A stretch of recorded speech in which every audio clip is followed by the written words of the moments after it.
to the town as the town supervisor, being the middle town. So, without further ado, come and sit at the table and tell us what our stand, whatever you feel comfortable doing. I hope I don't blow this person's ears out. That one will be fine. Hi, my name is Damian Ulikowski. I'm the supervisor of the town of Clay.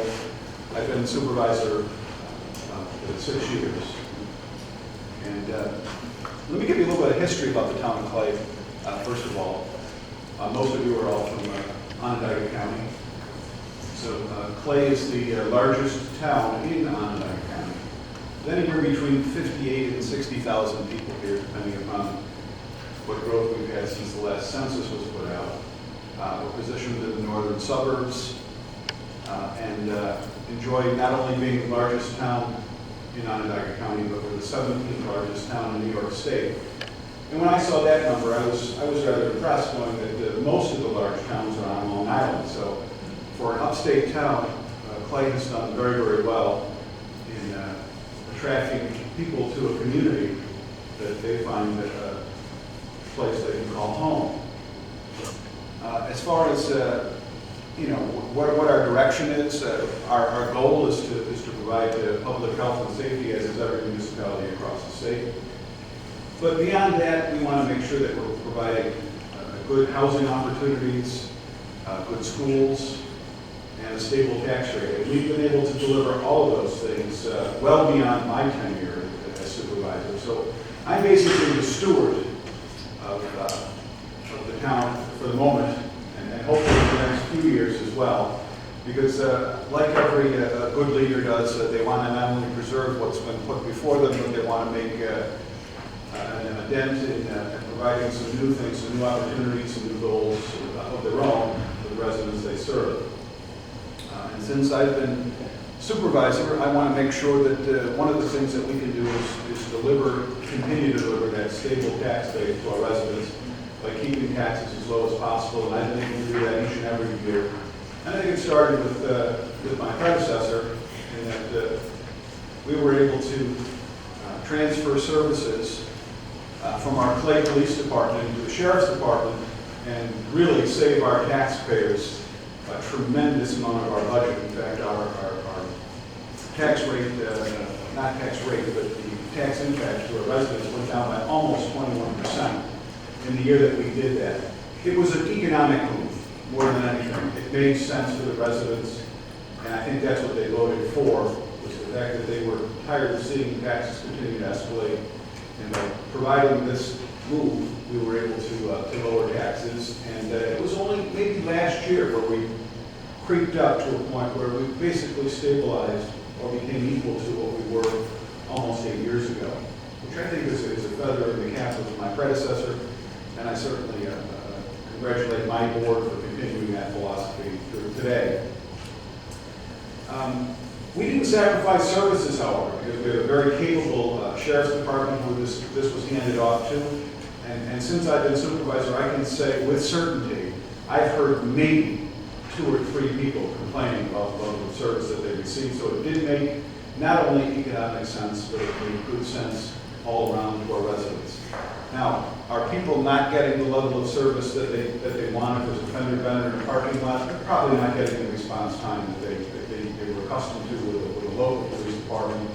And if someone's doing donuts on their front lawn, again, it's not a priority. But if there's crime of any kind, the sheriffs are there to answer the call. So I think Clay is in very good shape with the move they made. And I would certainly say that publicly anywhere across the state is something to look forward to, look into, and embrace. And I think that when the bottom line is reached, you'll find that your residents can support you in this area. I've also been, I hate to say it, a green proponent, but I believe there is alternatives to the energy that we consume today. And again, I think it purely from an economic standpoint. I said this very early in my tenure as supervisor, that in the sky above us there's this huge ball of energy that's been shining for billions of years. And my understanding, my research tells me that an hour's worth of sunshine that falls on this earth can power the world for almost a year. If we can harness it, we can tap it. Well, I'll tell you something, that makes sense to me. That makes sense. I know that at the dawn of the last century, the Industrial Revolution ushered in the power generated by fossil fuels, and it was a great source. It was a great boom, and it helped this economy to grow. But I'll tell you something, like any natural resource, eventually it's going to end. It's going to be tapped out, and I think we have to embrace that, knowing that that eventuality will come. Hopefully it won't come in my lifetime. I hope it doesn't come in my children's lifetime, but eventually it will come. I think the new industrial revolution can be embracing green technology, all right? And I've demonstrated it right here. For any of you who have never been to our town hall before, when you walked in, you probably noticed a rather large solar array out behind our building. There was a similar one next to our highway garage. And I pushed this and cajoled my board to see that this is something that can work. Fortunately, we were able to partner with NYSERDA, so that the two arrays that you see here came at no cost to the taxpayers. It's on a lease buy arrangement that we worked out. It went online in June of this year. I've seen the fruits of it already. Our builds with Niagara Mohawk, sorry that we're taking some of your revenue away. But we have reduced our energy costs at the highway garage almost in half, and a little bit over a third in this building right here by the power generated. Now, I'm sorry. Because somebody else came on. By the time the project is fully paid back, we will have saved Clay taxpayers, almost $100,000, which I think is a great testament to our commitment to that. Piggybacking on that, when I first came into office, I looked into the U.S. Energy grant and received almost $500,000, and I re-outfitted our highway garage with the heating system, the lighting system, and all of the lights around this building are now LED lights.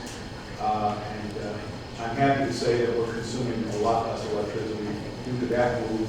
There were many lights on this building. Had you visited in the evening, it would look dark. And that was always a scary thing for us, because we never knew what we'd be opening ourselves up to by not having it illuminated the way we wanted to. Now this building is fully lit, and again, our consumption is down tremendously. In that regard, I think it makes economic sense to embrace some things that communities do, take advantage of the opportunities available to us, and I think with enough of us embracing that, we can show the world that there are alternatives to energy that we consume today. We should look at those alternatives, embrace those alternatives, because they do work, and I will continue to do that as long as I'm supervising. We have a very supportive board. We've partnered with others in some consolidation moves. We're looking at with neighboring towns consolidating animal control and codes. And again, it's purely economics that makes sense. So in this administration, we're going to do everything we can to look out for our taxpayers, provide those services we can, and try to deliver them at a low cost. That being said, I'm also very, very pro-business.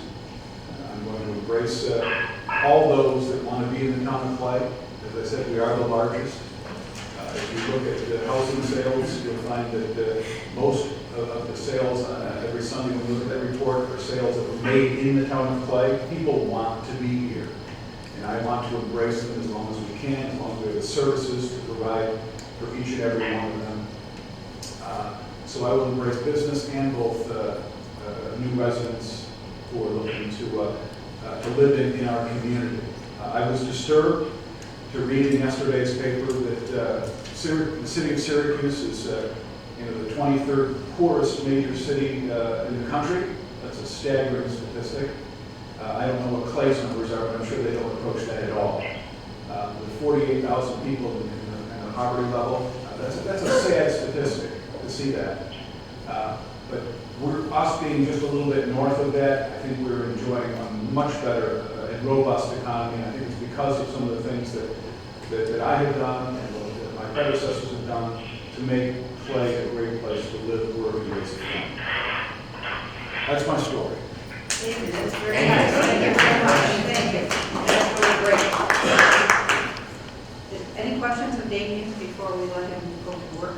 Well, I'll sit around for a minute. Oh, that's great. I'm just going to grab my coffee. Okay. So the folks who do live in town, do most of them work right here in Clay, or they? You know, I've never done that numbers, but there's not a lot of industry or business in Clay. I mean, Raymore and Flanagan is a big regional furniture supplier, and they have a home office here. And I'm not sure exactly what their numbers are, but there are a lot of big industries here. I'm sure, like most suburbs, they're gravitating toward where the jobs are. And what's the big draw in your mind? What would you say is the thing that brings people to this community? I think it's really the quality of life, the open space that we provide. As I said, Clay is the largest town in Onondaga County, and for many, many years, most of that growth in the town of Clay was divided into just one half of the town, which is what we call the dividing line is probably Route 31, with most of it being on the southern part. The northern part was a much more open space, agricultural, traditional farming, those types of things. And people were gravitating here because they were close enough to the city to enjoy those things that the city can offer, like any city can offer, to be honest with you. But it wasn't that far out where they had the ability to have an acre of land if they wanted it, or live in larger neighborhoods that weren't encumbered by some of the confinements of living in inner city. So I think those are the things that have made it great. And a couple of my predecessors before,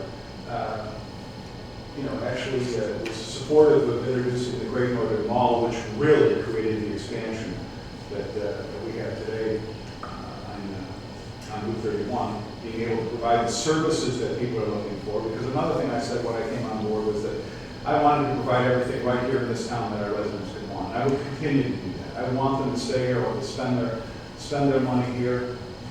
I know at one time, before our sales taxes went downtown, that Clay generated almost $12 million a year in sales tax.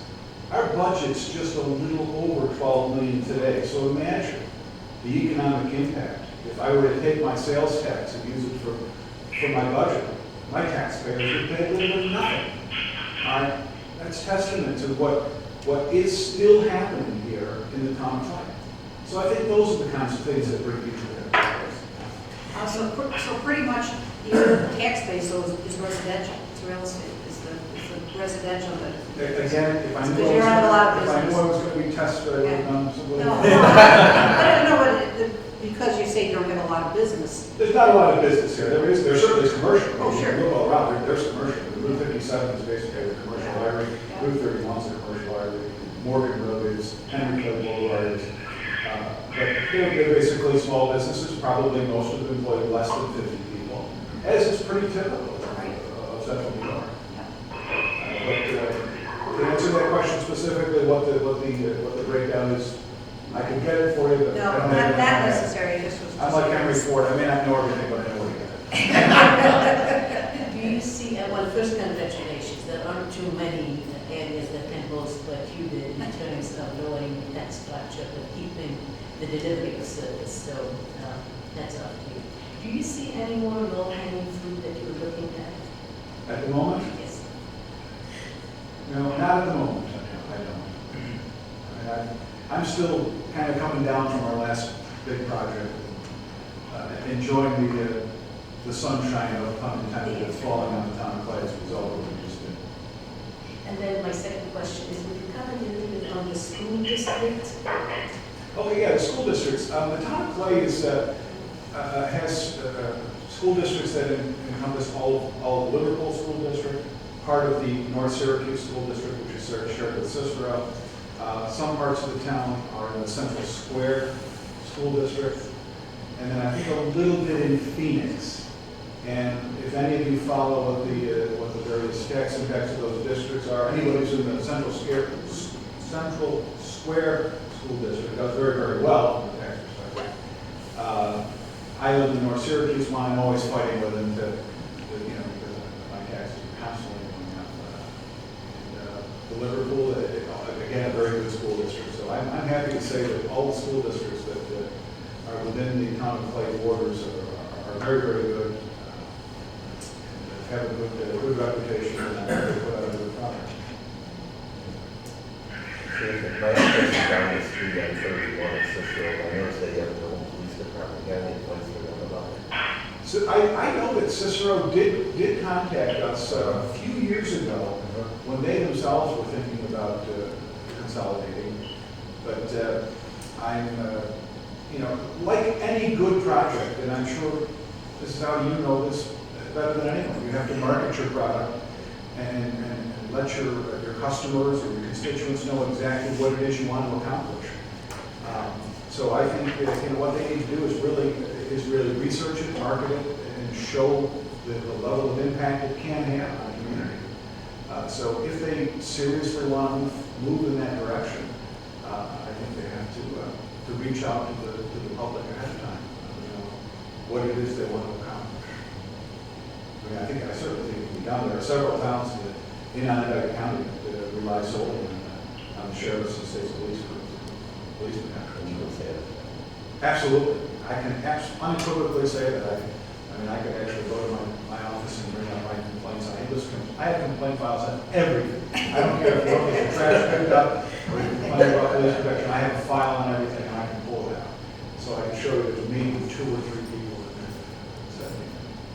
I'm proud of that. I don't have residents barnstorming me at public meetings complaining about local service. What do you feel is the biggest issue you face? The biggest issue is always trying to balance a budget, to be honest with you, which has been made tougher by the governor's tax cap, to be honest with you, because we're promised there will be incentives if we stay under it. We have for the past 2 or 3 years, but I don't think I have to tell anybody here, whether you're in government, whether you're in business. It's impossible to do unless you do one of 2 things, and that is you either cut the costs of what you're doing, which we are trying to do it incrementally. We're trying to cut costs, or you raise revenue. Those are the only 2 ways to make a business work. And to cut services in order to cut income, all of a sudden I'm going to have residents complaining to me that things aren't getting done the way they were getting done in the past.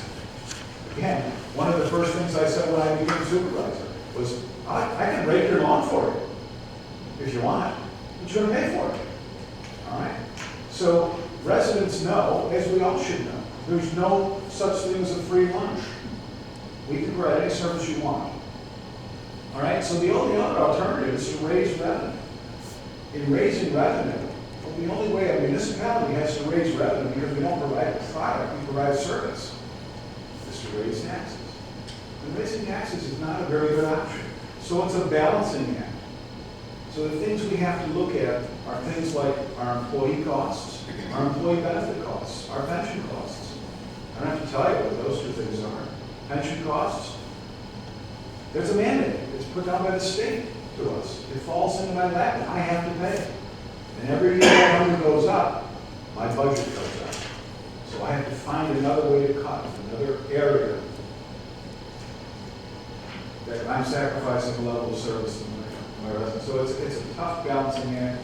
I don't know that there's a good solution to it, but that's the biggest challenge that I face, is trying to continue to deliver the level of service we can, stay under that tax cap, and still proudly say that I'm a Clay resident and enjoying being in town for the time that I've been.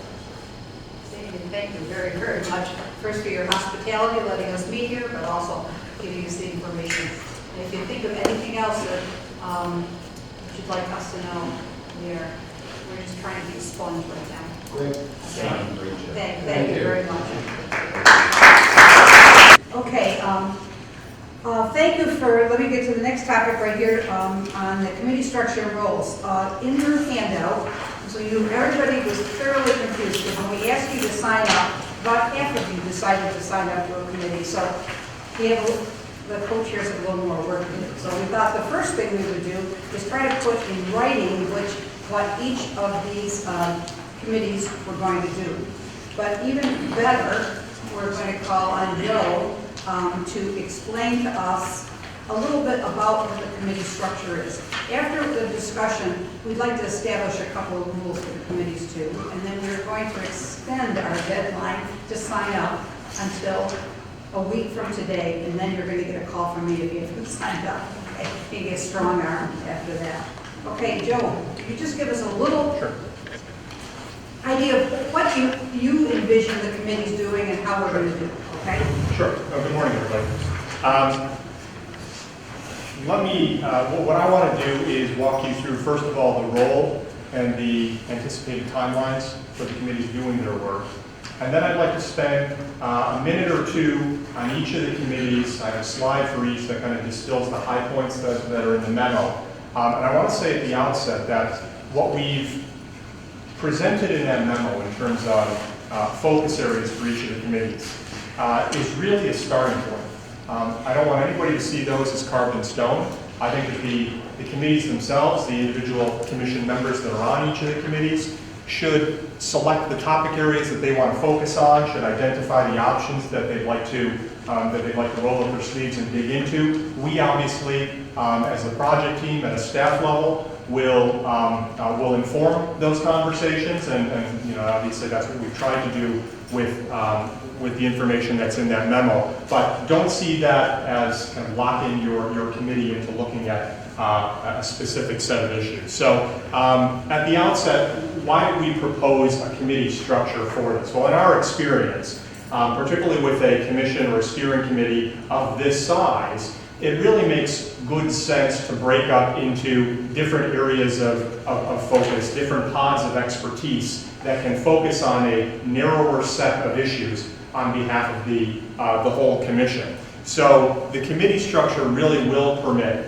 more detailed analysis, focused discussion, consideration of baseline data as the baseline data are coming in, and then ultimately when we get to the options phase, certainly detailed conversation there. I said that the intent here is to create these pods of expertise on behalf of the overall commission. One of the real important roles the various committees will play is to raise issues, to raise ideas, options, alternatives, challenge them, challenge the data, try to punch holes in them. Really a syndication process before a lot of issues or ideas are brought back to the full commission, because we all meet every 4 or 5 weeks as a full commission, and because our meetings are only an hour to 90 minutes long, we really are constrained in terms of time. The committee structure gives us the ability to have more focused conversations between those full commission meetings. And then as the process moves forward, this is something I want to talk about again in just a couple of minutes, the committees really provide the commission with an opportunity to tap expertise and perspectives that aren't yet represented at this table. So to bring in experts or key stakeholders in the community, invite them to that committee table, help them to inform the dialogue and move the conversation forward. In terms of the time frame for committee work, I think this will vary by committee, and we'll work with each of the committee chairs to make sure that we have a mutually agreeable time frame. But generally speaking, what we would suggest is that each of the committees, once you are all appointed to your respective committees, each of the committees try to get an initial meeting on the calendar sometime around the 2nd or 3rd week of October. Even before we get all your data? Absolutely. One of the things that we can do with that meeting is walk you through the various data elements we're looking at in the baseline, give you a sense of how they're going to impact the issues that each committee will be addressing and discussing, and start to set up, get a sense from individual committee members about what issues, what questions, what concerns are important to them. What I want to do is make sure that we have those meetings before we get too far downstream here, so that the committees can get a sense of what their primary focus areas are going to be. The committee roles, in our experience, really ramp up once we get beyond the release, the finalization of the baseline review, and we start to talk about options. It's our job in the baseline phase to collect all the data, to synthesize it, to summarize it, and present it to you in a digestible way, and make sure that everybody on the commission, and ultimately the community, has an opportunity to understand what those data are telling us. The committee's role will really ramp up when we get to the options phase, where we start to identify the range of alternatives that the committee and the full commission would like to look at, and begin that analytical process of evaluating, well, what does alternative 1 mean? What does alternative 2 mean? What are the potential implementation obstacles, and so on. So let me just take 60 or 90 seconds and walk through each of the committees. This will be really a summary of what's in that memo, so we don't need to spend too much time on it, but we have 6 committees that we've proposed here. Joe, can I just ask you right now, Sure. so people are scrambling to take notes? Yep. Can we have the slides? You absolutely set can have the just slide. for the committee members, Yep. commission members? Well, you can, and as with all the other slides and video presentations, this will be on the website too. So not just for the benefit of the commission members, but also for the general public. So committee number 1 is public safety here. Obviously, the primary focus is on police and fire services. One of the reasons why we carve out public safety, and as you'll see in the subsequent committee, public works, into their own standalone committees, is because more times than not, for the typical local government, these are the most visible, highest profile services. They're the ones that residents and taxpayers see the most. Hopefully they're not, in the case of public safety, they're not the services they're interacting with the most. But they're, if they're not the most visible service, they're certainly one of the most visible services. They also happen to be resource-intensive functions, right? For those municipalities that have police departments, fire departments, they are manpower demanding. They are capital equipment demanding. So they have cost implications as well. So what will the Public Safety Committee be looking at? Well, like many of the other service-focused committees, how many service providers do we have? What geographic areas do they cover? How are they deployed from staff and capital standpoint? What is the total cost of providing, police services in Onondaga County or fire services in Onondaga County? And then when we get to the options phase, and you'll see this kind of final series of bullets that are replicated on some subsequent slides, the range of options that this committee will consider will be, from the status quo to shared services to joint service provision, functional consolidation maybe between or among municipalities, to looking at potential regional approaches where we have service provision that transcends municipal boundaries. So that whole range is on the table, and I would defer to whoever's on this committee, any other gradations along that continuum. This is really just intended to be a starting point to get people thinking about the range of potential options. Committee number 2 is what we're calling municipal operations. This is more a general local government service-focused committee, so this is really all the non-public safety and non-public works services, so assessment, code enforcement, tax collection, courts. We have governance up there as well. Again, how many service providers do we have in each of these areas? What's the total cost? What's their geography? Interestingly here, we see, and we've seen this, we've already gotten a lot of feedback on this in our initial focus groups with town supervisors and village mayors over the last couple of months. It's in this category that we see a lot of existing shared services already. There's a lot being done. There's a lot of code sharing. There's a lot of animal control sharing going on. Assessment, for all intents and purposes, is consolidated up at the town level, all the way across the county, right? Villages really don't have a formal role in assessment. We have that linkage there already. That's not the case in every county in New York State. We have some villages that are doing their own assessment. So a lot of progress has already been made in these categories. That's one of the things this committee will focus on, and try to distill out some of those lessons of where we do have shared services in place. What has that implementation experience been like, and what can we learn from those experiences, both positive and negative, that can inform this current dialogue. The third committee is what we're calling our governance committee. This is a more broadly focused committee. As you see in the first bullet, its focus is more structural than it is on any particular service. So how do we govern ourselves at the village, the town, the city, and the county level? How does that inform the service delivery frameworks that we have? What are the range of options here? Remember in our first presentation, I think it was probably back in June, we had that one slide where we had the pyramid and that full range of structural options from the base of the pyramid, the informal, the handshake agreement, your public works superintendent gets along well with my public works superintendent, and they trade equipment and manpower as needed. That's an option. That's on the range of potential options, and there are already a lot of examples of that in the community. Up to the very top of that pyramid are more significant potential restructuring. So looking at that range of options in the context of the work that the commission is doing.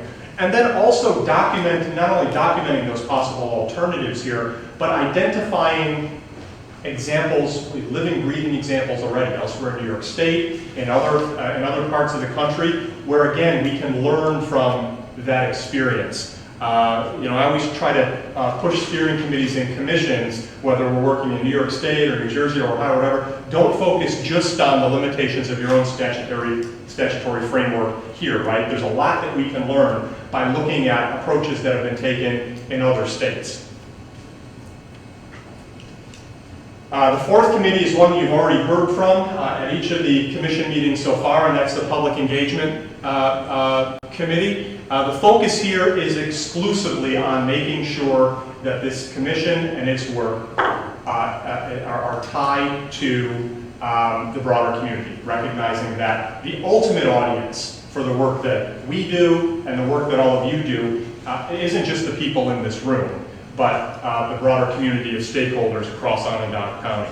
So focusing on messaging, focusing on engaging the media, engaging stakeholder groups. And when I say engaging stakeholder groups, one of the critical elements there is making sure that the Public Engagement Committee is identifying either underrepresented groups in the process or groups that might not otherwise engage with the process proactively.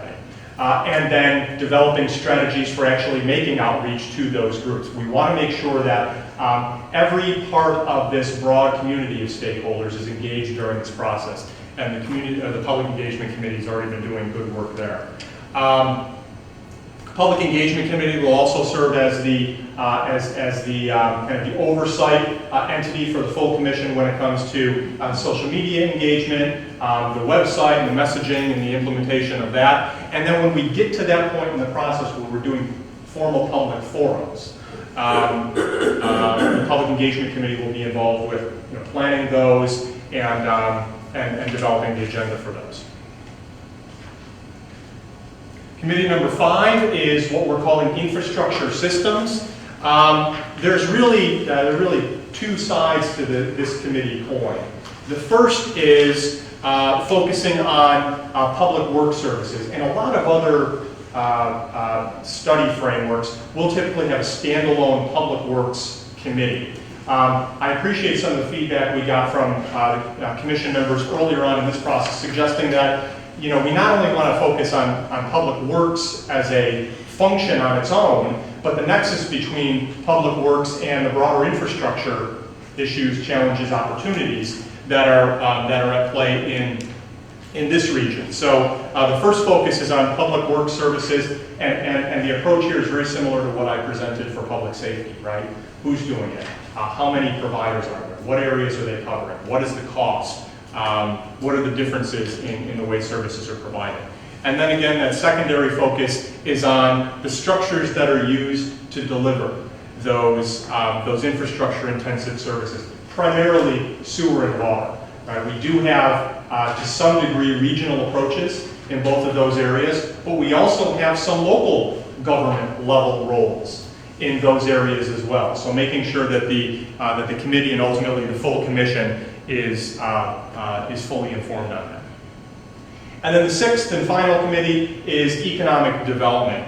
The focus here is on the connection between the local government structures and services that we're looking at with the other committees and economic development. Specifically things like land use development, planning and zoning. I want to be clear here, and we say this in the memo, the goal of this committee shouldn't be to develop an overarching economic development strategy for parts of the community or the overall region, but rather to focus on how what we're looking at from a structural and service standpoint impacts economic development strategy.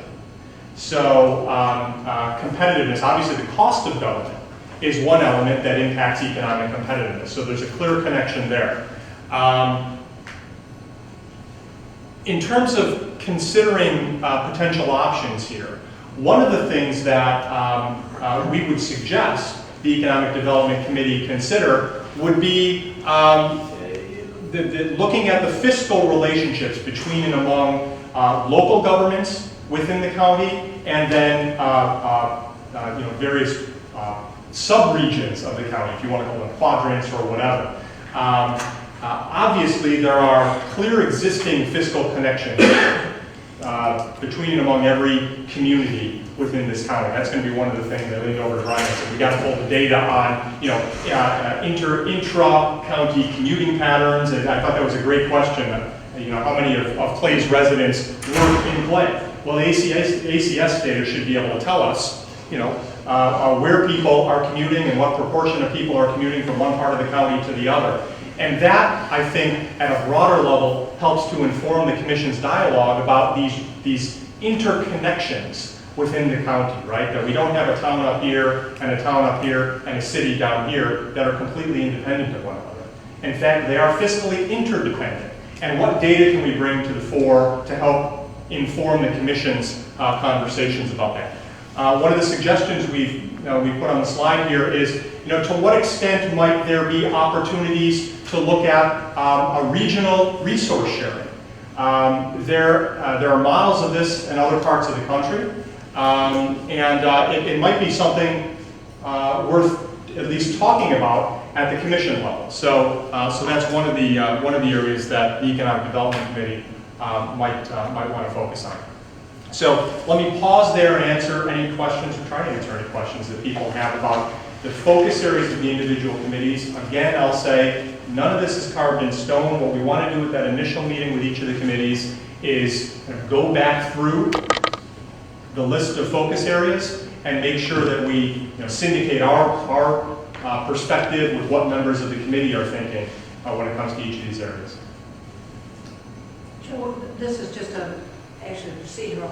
What's the best way for the committee chairs to work with you as far as establishing some committee meetings? Do we work through our staff to work through you? How do you want to go about that? So, because you said you want to talk to each of the committee chairs ahead of time, so. Yeah, I think for that first committee meeting, and we had indicated this at the last meeting or a couple meetings ago, we think it's important that we at a staff level participate in those, at least in that initial meeting. Now, I will say at the outset, there will be committee meetings where you'll want to dialogue about an issue, you'll invite another stakeholder in or an expert from the community, and we're going to let you be working committees. We will not be participating in all of those committee meetings. However, we do think it's critically important that CGR's team be involved in those initial committee meetings. So in terms of setting them up, I don't know if we want to work through Lori and Murph on that in conjunction with the committee chairs, and we'll figure out what availability works best for everybody. Okay. Yep. We'll start it, Okay. loop everybody in, and then we'll. Perfect. Okay. Now we'll try to do it where Joe and Brian can be in person for the first. In person would be ideal. I don't want to delay the process if we can, so we can do it by conference We'll do it by call phone. too. Yep. Because these will be smaller groups. I mean, it's not going to be a venue like this, right? Yeah. Other questions on the structure or substance of the committees? Seems to be some overlap with these committees and how different committees communicate with each other. So two responses to that. Number one, you're absolutely right. Number one, that's one of the key roles that we have to play, is to make sure that the committees are working in lockstep with one another, and that we don't have the same conversation happening in two different committees, because that's inefficient. And then number two, we want to make sure that committees aren't working at cross purposes with one another. So that's the first response. The second response is, I think it's vitally important that every commission meeting going forward, you carve out 15 or 20 minutes for each committee chair or co-chair to provide a 3-minute update on where the committee stands. And the update may be, we asked CGR to go collect some more data. We have, we're in the process of doing that, and we haven't had a committee meeting since the last consensus meeting. That's fine. And then another committee will be able to report back that they had a robust meeting, and here's what they're focused on, and here are the next steps.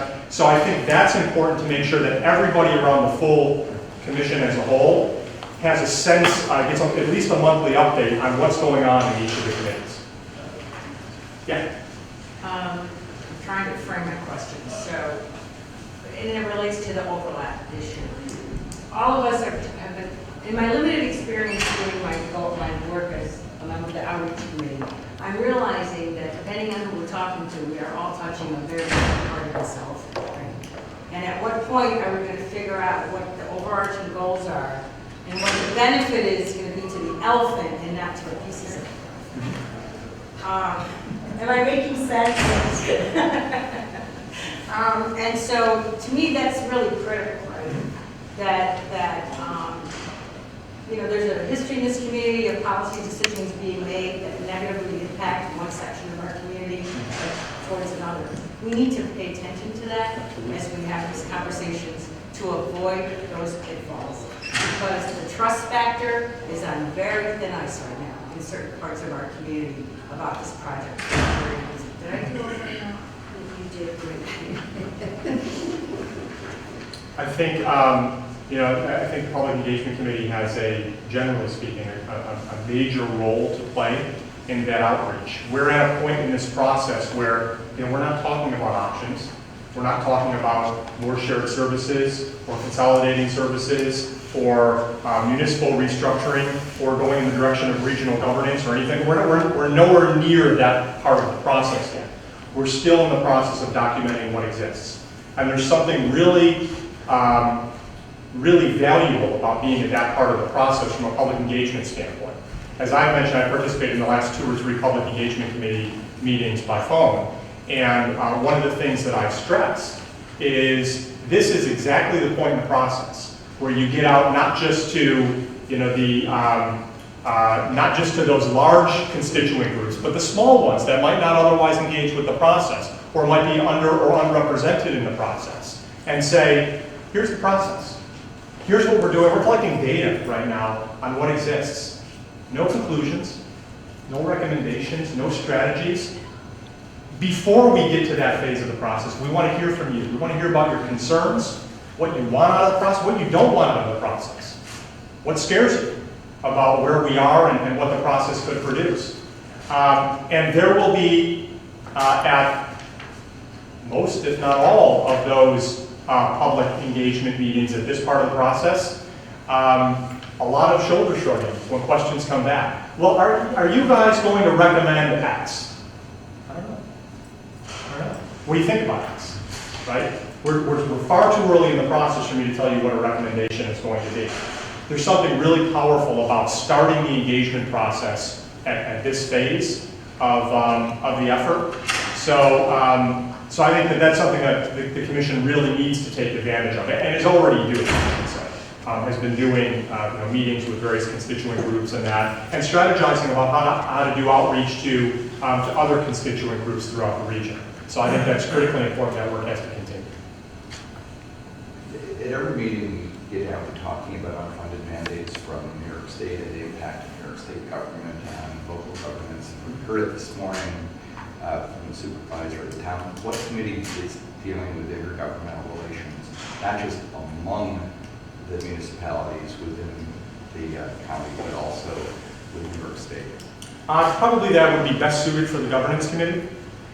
Now, we didn't put that on the slide because our recommendation would be that the primary focus be on structurally and service-wise and fiscally what we're doing in this county.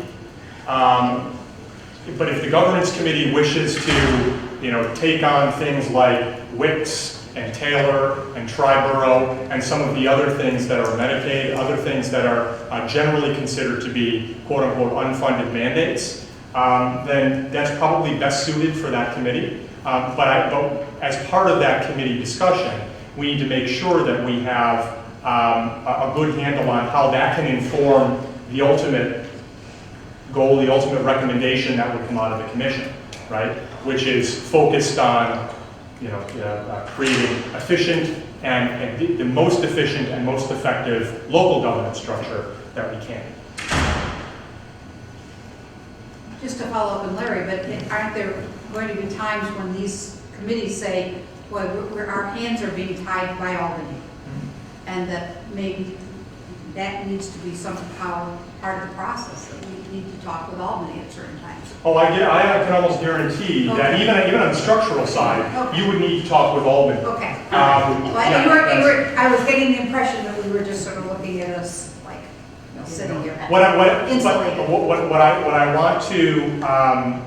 I just want to make sure everybody is sensitive to is the potential for a process like this to, even on the structural or service side, there are no easy, any thing that you identify as a potential improvement, a recommendation, a plan that you want to put forward to the community, is going to have enough implementation challenges on its own, just operating here. There is a tendency for an effort like this to get to that part of the process, see the implementation challenges and say, but for Albany, we'd be fine. Or but for DC, we'd be fine. We just need more money. Or we just need more of this or less of I that. don't think we need a commission for that. There have been a few commissions for that already. I think one of the things we promised, and supervisors and we had promised to village mayors, is we would document those things. Sure. In terms of what Albany has to do to be an effective partner. Sure. It's finding a more efficient way to deliver service. Sure enough. So, in my opinion, that has to be in the report. So the good part of that, though, is that a lot of those things have already been documented, right? The mandate relief effort has been going on for almost a generation in New York State. So there's a lot that we can put to the, if it ends up being the governance committees, the most appropriate venue for that, we can put that on the table right off the bat. Any more questions on committees, structure, substance?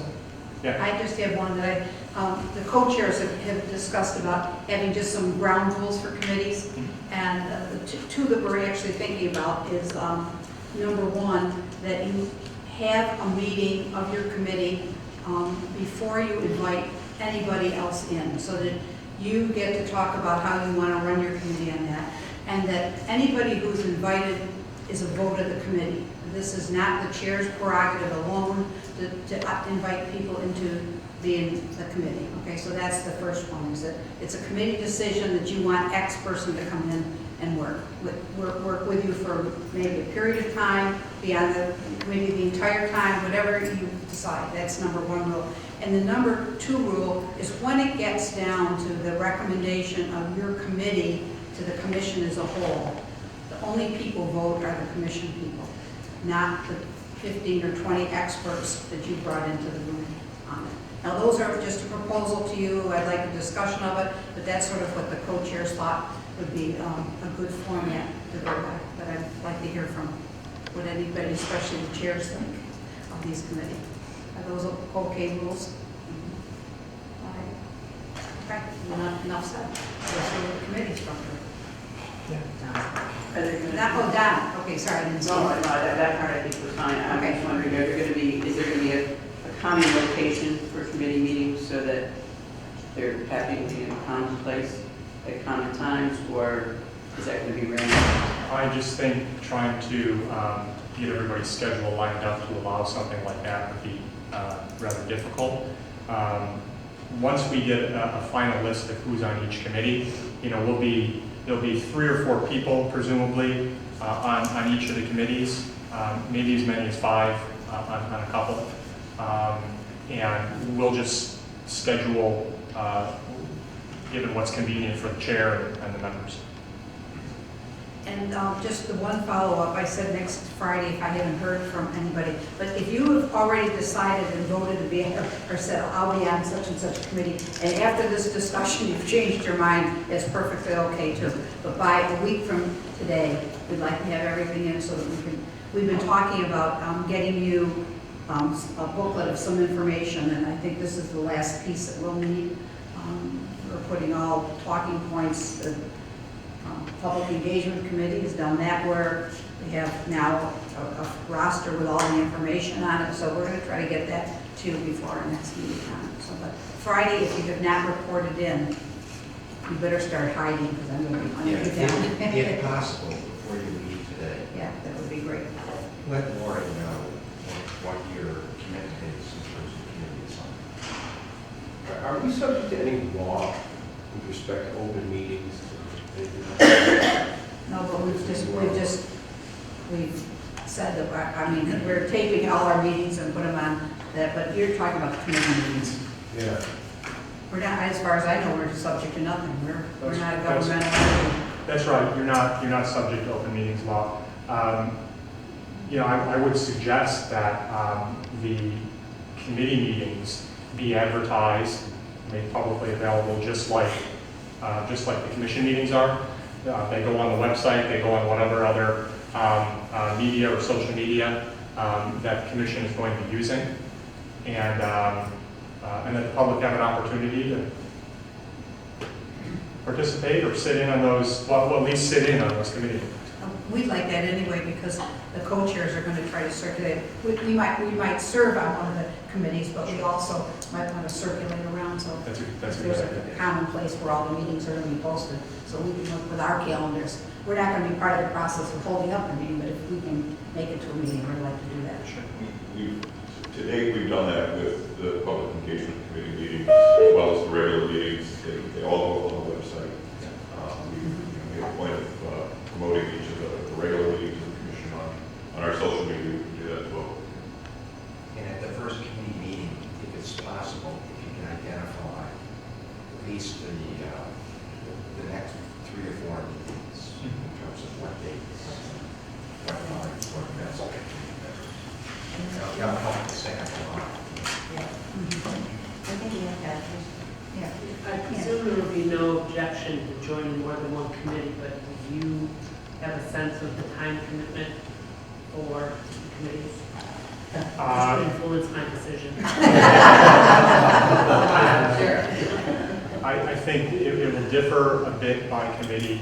On average, I would think that the committees are going to be, at least right now, on a, maybe every 4-week basis. So if you figure every 4 weeks you have a commission meeting, and then I'd be off 2 weeks, you would have a committee meeting.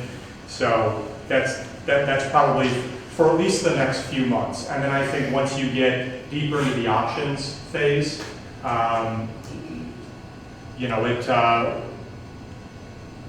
it may go to an every 2-week committee meeting, so you may have a couple of those a month. Yeah.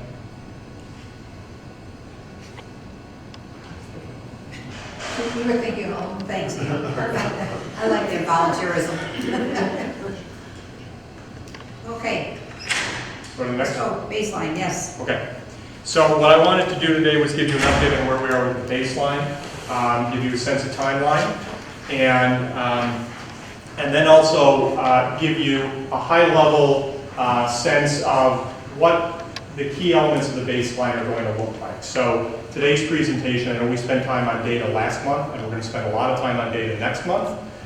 Today's presentation is more style and structure of that baseline review than it is substance, so keep that in mind. So just in general, we're still moving forward on data collection. We have, for all intents and purposes, finalized our comparison of the OSC to the budget data. We have a handful, I think we're at maybe 4 municipalities where we have last year's budget. We're tracking down this year's budget so that we can have a current baseline for comparison. We're in the process of building 2 different kinds of profiles right now. First of all, our municipal profile and the service profile. I'll say more on both of those in the next couple of slides. We are, for for services that are focused on particular geographies. Working with GIS data, thanks to Travis, he connected us with folks in county GIS. We've been able to pull, starting with fire, for example, where the service boundaries don't correspond to municipal boundaries all the time. Interesting map I'll share with you in just a minute or two. And then we're in the process right now of reviewing the service menu for every local government in the county. So what do they do, how do they do it, and over what geographic area and at what cost. We are also still trying to finish our interviews, and focus groups with the town supervisors and the mayors. We have 2 meetings set up immediately after this one, where we're going to do focus groups, and I think we really only have a small group left, 3, 4, something like that, where just because of scheduling challenges, we've been unable to meet with them yet. But we've made really good progress there, and I think each of those meetings has been really helpful to us as a staff team. As is typically the case with a project like this, you get to the 3rd, the 4th, the 5th interview or focus group, we're starting to hear some consistent themes, which is really helpful in narrowing down, the issues, the challenges, the opportunities that supervisors or mayors are dealing with in this county, whether they're local, regional, or, as we've mentioned before, in some cases, issues, challenges that are being created by the state. So, as I said, 2 different perspectives. The baseline review is really going to be built around 2 key components. The first are municipal profiles. So what you're going to see in that baseline review is a summary of all of the key service, fiscal, socioeconomic data elements for every local government in the county. And this is a little small, I apologize for that. But what you'll see here is, and again, recognizing that the ultimate audience for this is the broader community. So there are some data elements for each of the municipal profiles that I'm sure you're well aware of, but we want to make sure that the broader community of stakeholders can be made aware of as well. So what is the form of government? Geographically on the map, where are they? How big are they? What's the land area? What's the density? What are the population trends? Things that impact, in many cases, the type of services that are provided, the level of service and the cost of service that gets provided. Drawing in the budget and the OSC data on expenditures. So at the last meeting, I think we had presented 2003 to 2013. There was a suggestion that, well, given what happened with the recession, it'd be nice to have a shorter time frame in there as well. So we have 03 actuals, 08 actuals, and 2013 actuals. And then we bring in the current year expenditure information, current year tax levy, tax rates, overlapping tax rates, and so on. And then information on how the individual budget is structured in that municipality. Ultimately, we will provide on the project website links to, all the budgets are, in most cases, they're on the town village websites already. So we'll provide links to those, we'll provide links to the individual municipality for website users that want to drill down and find more information, find contact information. The second part of the municipal profile is trying to contextualize expenditures. So on a per capita basis, on a per square mile basis, what's the rank of this local government's per capita spend among all local governments in the county, or among all local governments within that class? In terms of population density, what's the rank overall? What's the rank within that particular class? One of the really interesting things you see as you go through the data, and it's not surprising, but it's really helpful to see the actual numbers, is how the denser communities provide a very similar level and type of service. The less dense communities provide in many cases, a qualitatively different type of service and level of service. So that kind of stands to reason, right, conceptually, but when you see the numbers, it helps to drill the point home. And then the last piece that we have here in the working draft is a service menu. So a service menu that you will see for every local government in their respective municipal profile. Do they provide police, clerk, tax collection, assessment, code enforcement, and so on? So at the end of completing all the profiles, you will have a comprehensive inventory of what every local government is involved with within their geographic area. So the municipal profile is the first component of this. The second component is a service profile. So if you remember back, it may have been at that first meeting where we talked about, looking at the local governments themselves as a unit of analysis. The other side of the coin is looking at the services themselves as the unit of analysis, because you can get different information and you can convey that information in a different way. So this is, rather than looking at Baldwinsville and Solvay and Fayetteville and Syracuse and Clay as the unit, this is looking at police and fire and code enforcement and assessment and so on. So how many providers do we have in each of those service areas? What areas do each of those providers cover? At what cost are those services provided? What structures are used to deliver the services? And this is, this gets interesting when you talk about fire service provision, right? Where we can have municipal service providers, we can have local governments, City of Syracuse is an example, right? Their own municipal fire department. Then in the case of towns, we can have fire protection districts where a town contracts with a service provider. We can have fire districts, which are separate governments on their own, and the town is not contractually involved in delivering that service. The fire district sets its own tax rate, voters vote on those budgets, vote on a separate board of commissioners. So what structures are used to deliver the services is something that we're going to want to pay close attention to in the service profiles. And then service metrics here. As I mentioned, what's the total cost of the service, and then across the universe of providers in each of those service areas. The costs per capita, per square mile, when we're looking at public works or highway services. What are the costs per center lane mile? Cost per parcel when we're looking at things like assessment. So one of the things that the service profile allows us to do, this goes back to using the GIS data, is to present graphically, present really in map form, the coverage area and the convergence of different service providers. I think I showed the police map at the last meeting or 2 meetings ago. There are 14 local government service providers plus the county.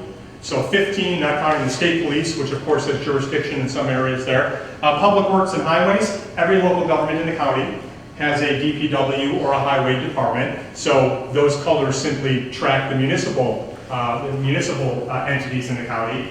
You see assessment. The individual villages are actually rolled up into the town assessment office. We don't have villages that are involved in assessment in Onondaga County. We also have 1, 2, 3 examples where multiple towns have already consolidated this into coordinated or consolidated assessment programs. So there are collaborative examples already there. And then you have fire, where we're still trying to refine the count.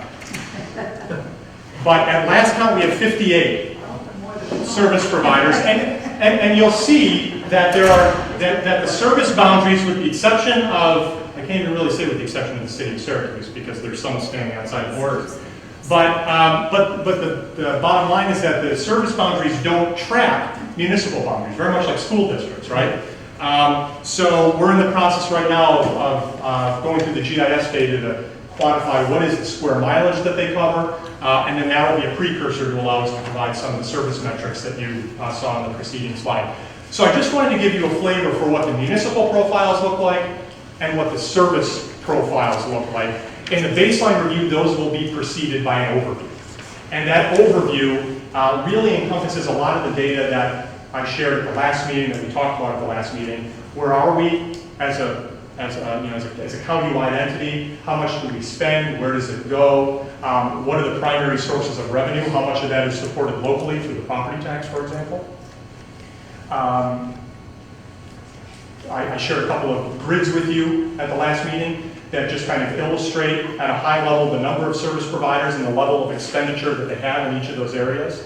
So, those pieces, along with the municipal profile and service profiles, really will constitute the overwhelming majority of the baseline review. So, you had a question first, Tim?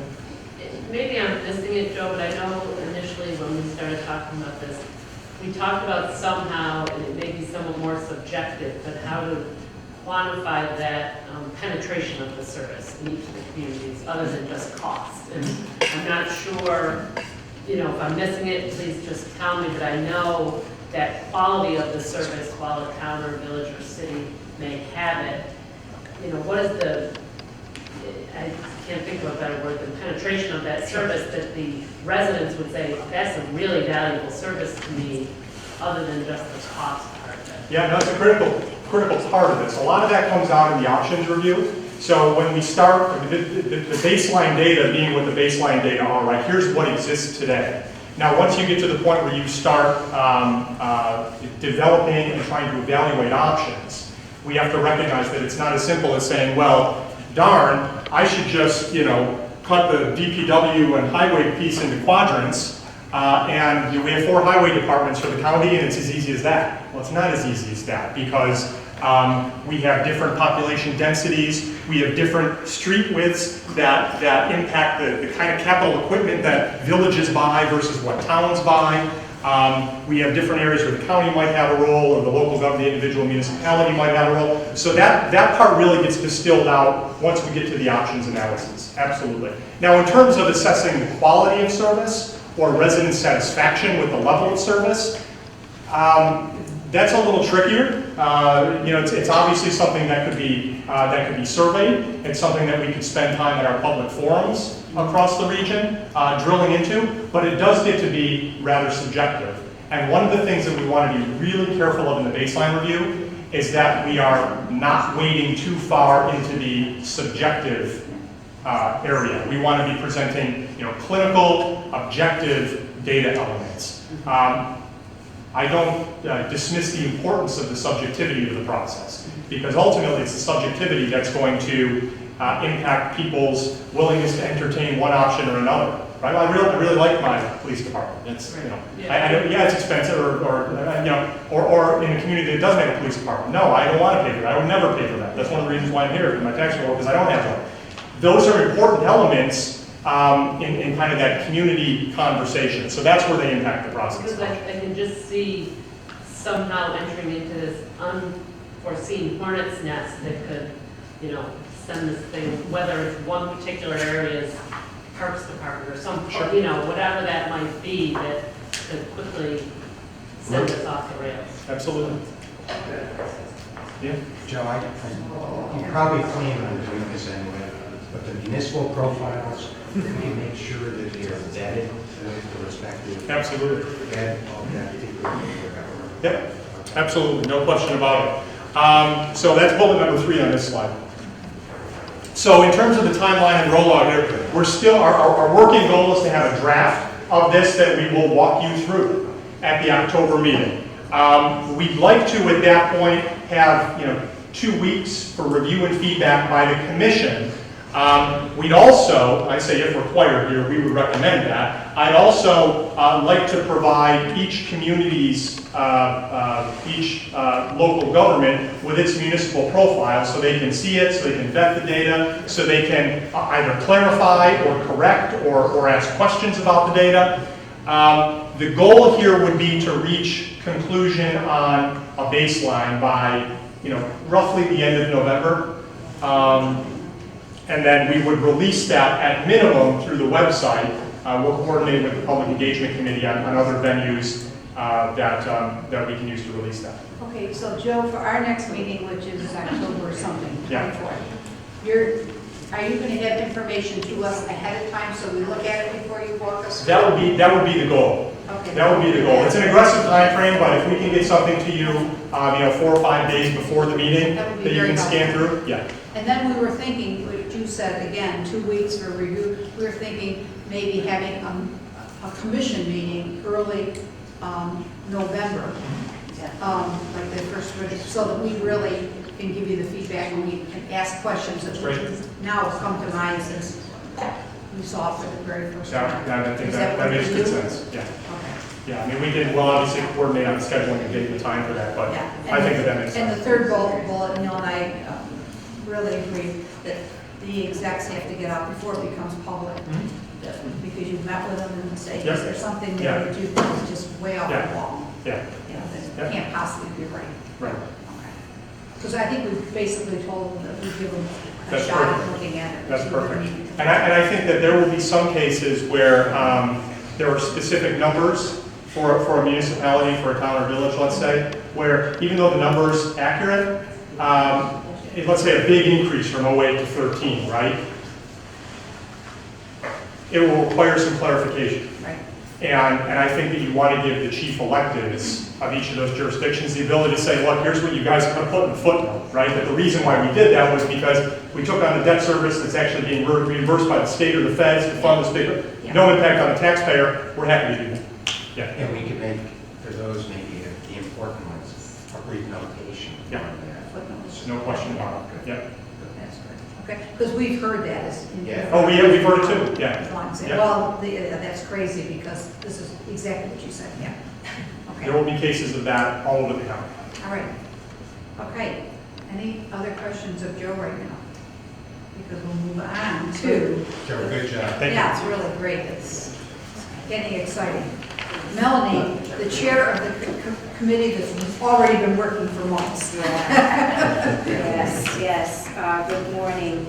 So I'll keep my report pretty brief. So a couple of things. The committee did meet this week, and included in your packet, you will see a proposed budget.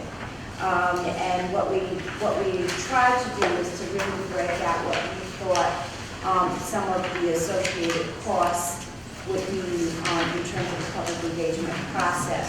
So, and we would certainly need the commission's vote and approval of this budget, but we really have looked at it in several different ways to really address public engagement. Website, which would include both our social media process as well as our website. And what we would like to do is to engage with CGR because we think that's a very good interface with us because they really understand that the messaging and our methods so that when we communicate, certainly it should be seamless. So that would be for about $5,000 a year, $450 plus dollars a month to work with CGR. Advertising, again, multiple mechanisms for outreach and engagement, billboards, newsletters, newspapers, and TV and radio. Material. We also understand that this will become important in how we engage folks. And one of the ways that we'll have to think about as well as how we print material in multiple languages. Speakers Bureau. This is something that the committee has spent some time discussing because from our perspective, we think that it becomes critically important to talk about best practices. When municipalities got it right, and subsequently when they didn't. And what can we learn from them as well. So currently we have three that we would like to consider. Meeting and event costs, roadshows, and as one of the things that we've done, we've been engaging with certain meetings already, whether they've been one-on-one with town and municipal officials, whether they've been small rotaries, or whether it's related to BOCES. Meetings are already in play and actively engaged. We have about another 8 to 10 in line. Yeah, we have about 8 to 10 more in line, and they include rotaries and smaller organizations to really try to drive that. One of the other pieces that also becomes important when we think about meeting events and costs, we know that there may be certain levels of engagement, or what I like to frame out as enticements. How do we get people out to really engage, and we might have to entice engagement. So big cost for us. And focus groups and surveys. How do we continue to drive and do more of those? And then the last element, the town halls and webinars. We're trying to hit folks from every possible way in which they engage. And so I think the committee has done an extraordinary job in terms of really thinking through lots of that.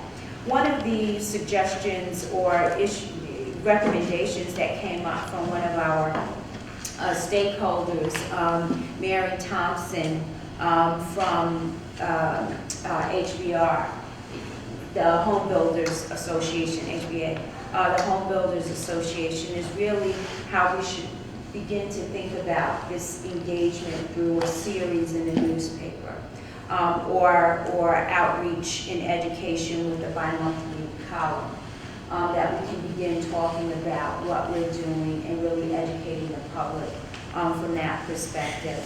So we're also trying to craft and think about ways in which we do that, and how do we also engage alternative media, whether it's newspapers like Syracuse New Times, CNY Vision, CNY Latino. How do we engage from an alternative media perspective? Another fantastic idea is really how do we begin to drive and push this message down to the youngest of our communities from a civics perspective?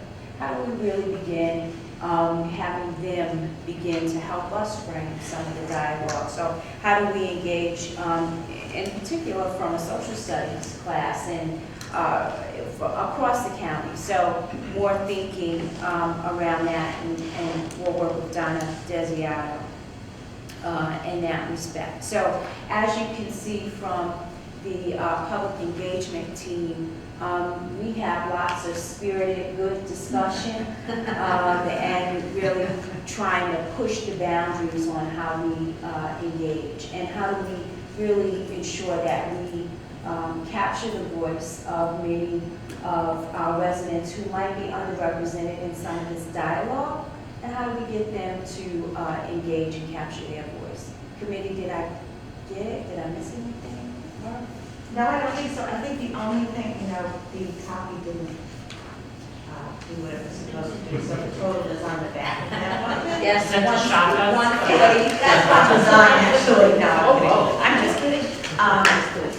So I guess all I would say is Rob and I have already, one meeting, we're going to continue to push very hard. We do have some options for funding this phase 1 budget, and the timing of that funding may be a little bit funky, so we may have to figure out something in terms of bridging those resources. But I think we are on a good path. We're meeting with several, we've had one meeting, as I said, and we have another one scheduled for the first week in October. So if you all agree so far with the goals, the budget, et cetera, going forward, as long, obviously, the more resources we have, the deeper and faster we can execute some of these. But this is our plan for now. As I said, Rob and I are meeting another meeting first week in October for additional funding options and opportunities. Any questions, suggestions, thoughts? What are those options that you're looking for? Meg O'Connell, who's president of the Allen Foundation, has agreed to put together a meeting for us with all of the other foundations, Gifford, Reisman, Community, etc., with the idea that they would partner to fund our phase 1, phase 2 education engagement process, which is basically this budget and the goals. I think maybe we could have a motion to re-accept the budget, at least that'll give you something going forward for these foundation discussions. Tony, you want to make that motion? Sure. I'd like to make a motion that we accept the budget at $142,500 And this is inclusive for phase 1 and phase 2, education, outreach, and public engagement. Is there a second? Is there any further discussion? Should we have that pending evaluation of funding? No, yeah, I think it is this idea that we have that establish a budget to go forward and try to get funding on, right? I promise not to spend it without. And you had a comment? Yeah, just, is the funding, are these categories set in stone, or is there availability for the committee to move monies around if they see one thing is particularly effective as opposed to another? Absolutely. I think a big part of this process is trying to figure out how much flexibility we can, create in this space. Now, largely these are the chunks, but certainly the flexibility exists. It's a work in progress, no question. Yeah, I think the bottom line is what I was interested in getting across, so that when Murph and everybody goes talk to the funders, that we say, well, the commission agrees this is a reasonable amount of money to spend on it. That's what I guess I'm trying to get more than anything else. Does Meg know the amount? She does. Yes. Yes. And she was comfortable. The idea, Steve, is no single foundation. It's a collaboration of foundations. And they've done this a lot in our community now. They've been doing this over the last 3 or 4 years. The funders get together, who can afford what, depending on it, and they've been able to fund a lot of things collectively that no one of them would have or could have funded.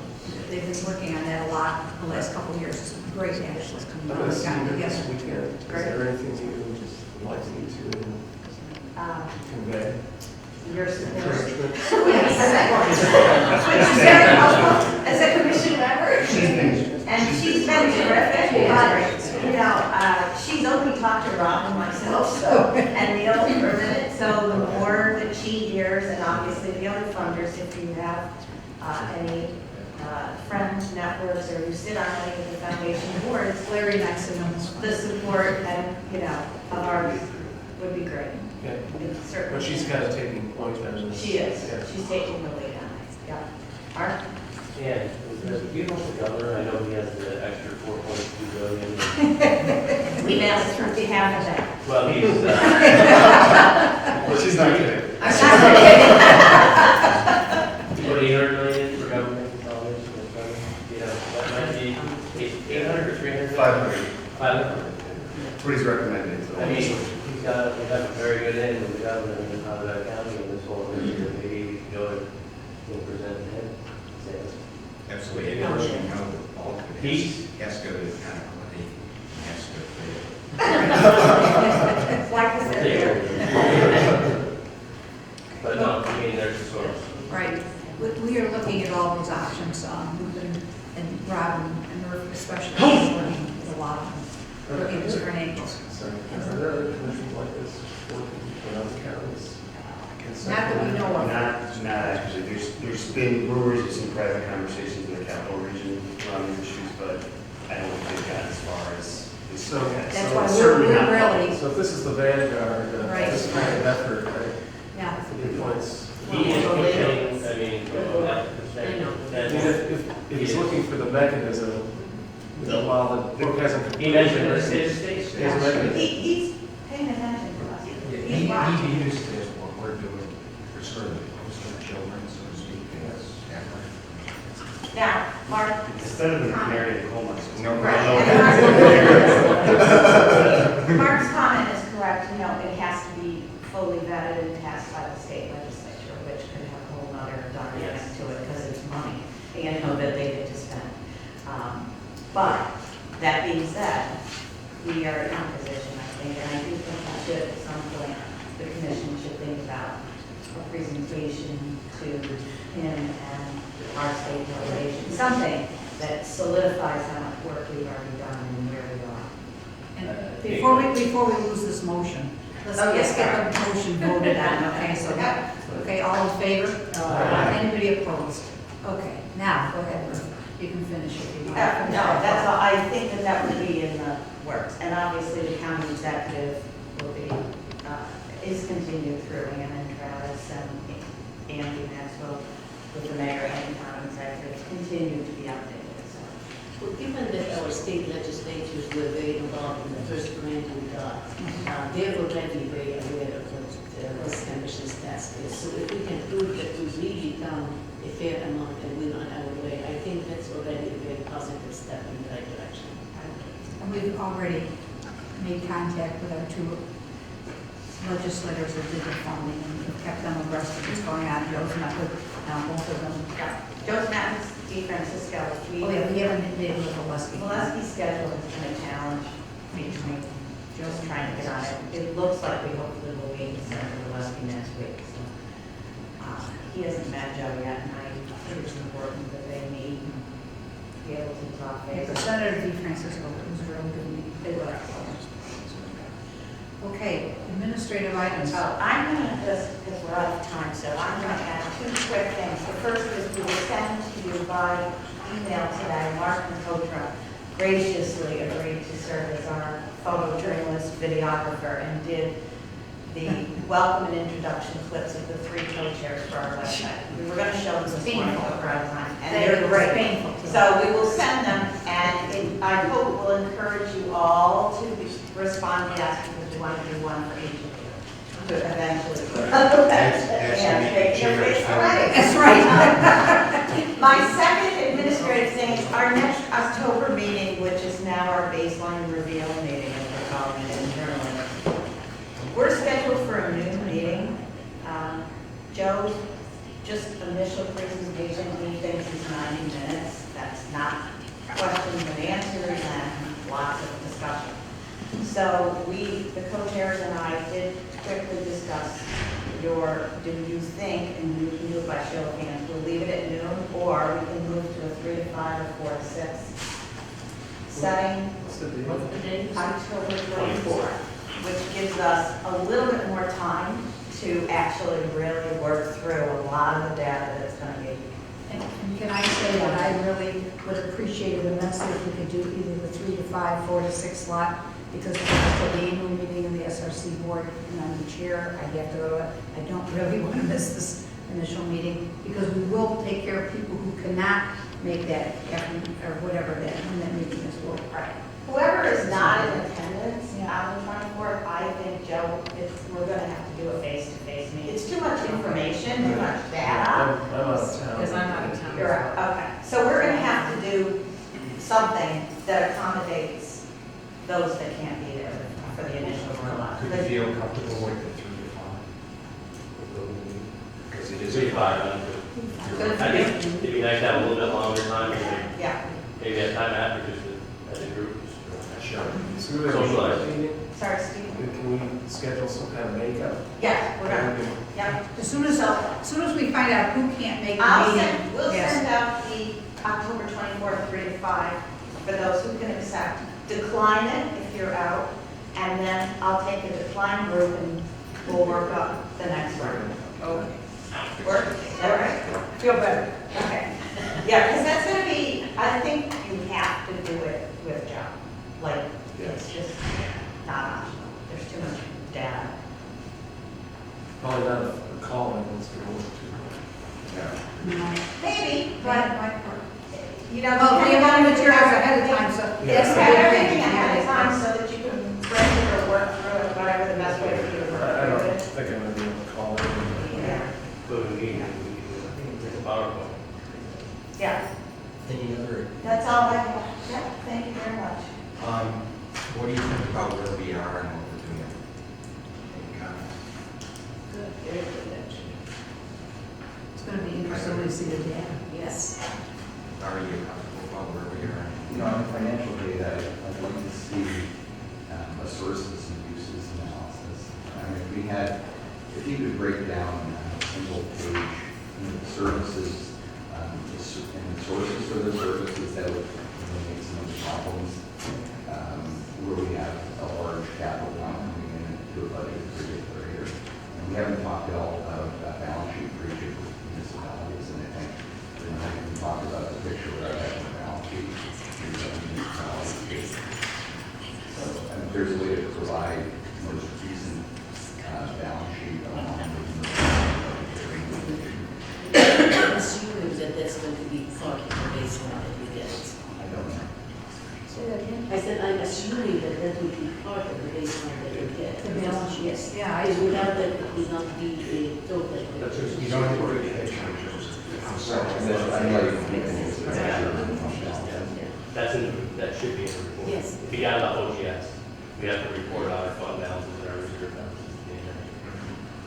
But it doesn't give our asset, that's only through insurance.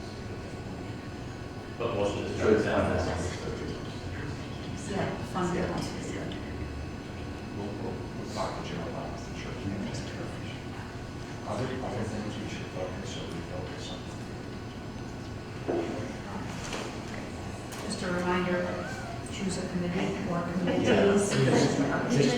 Just let Lori know the issue.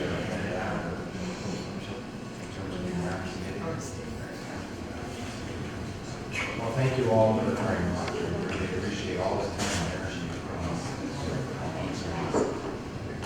Thank you. Thank you.